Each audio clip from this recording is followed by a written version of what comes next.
Sahar Kamand is going to join me on the stage. She is the sales engineer with Hummink, a very interesting startup from Paris, actually, telling us about pushing boundaries in microbump fabrication, the high precision capillary printing approach, the HPCaP approach. So, hi, Sahar. Nice to have you on the stage. Thank you. Hello. Perfect. Thank you so much for having us today, Kasha. And so today I'll be talking about pushing the boundaries of microbumps fabrication using our HPCaP approach. And of course, to start with, it's worth giving you a bit of a summary about Hummink and about our technology before we dig deep into the microbump fabrication. So Humming is currently the leading developer and supplier of a completely unique and new printing technology called HPCaP, high precision capillary printing, by which we only rely on capillary forces to print at very high resolutions. We're speaking about line width that can reach submicron resolutions. So this technology was actually created at a research center in Paris. It got patented in 2018, and then the company was founded in 2020. We're a startup, but within 4 years' time, we started selling our tool and currently have lots of distributors almost all over the world.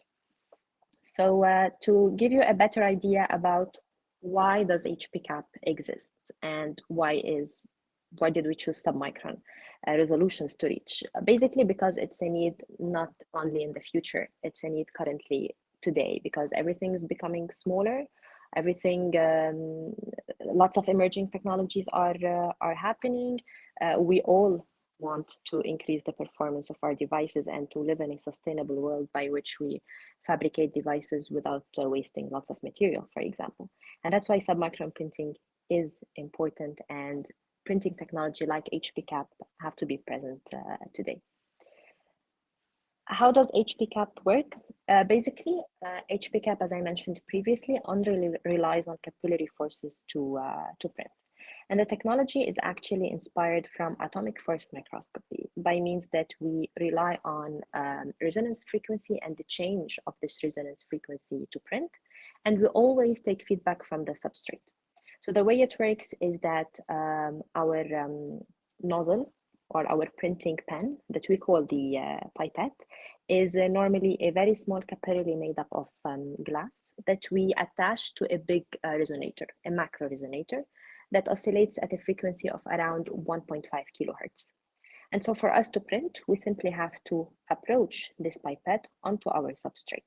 And once we approach this pipette, as you see on the left, onto the substrate, there's a drop of ink that is formed, a meniscus of ink, which is formed and stabilized. And this causes a frequency shift and thus enables deposition, enables printing.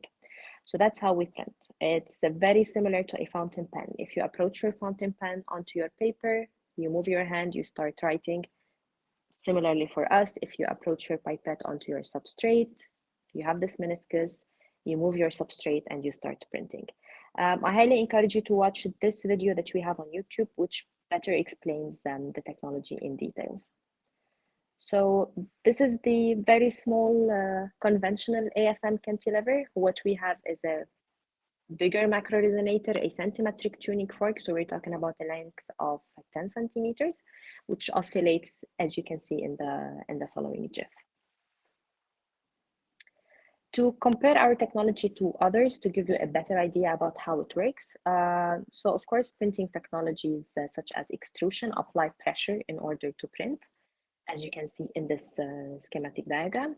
And EHD technologies normally apply an electric field to get this ink out of their nozzle. For us, we simply, as I mentioned earlier, approach our pipette onto the substrate. So the only force is the capillary forces allowing printing to happen. What are the main features of this technology before we dig deeper to one of its capabilities, which is microbump fabrication? First of all is the resolution that I mentioned. So when we talk about high resolutions, HPCaP can reach resolutions from 50 micron down to a few hundreds of nanometers. Compared to inkjet technology, it's a completely different resolution regime, I would say. And we can reach with inks having different viscosities, whether low viscosities, a few centipoise, or very high viscosities up to 100,000 centipoise and even a bit beyond that. In addition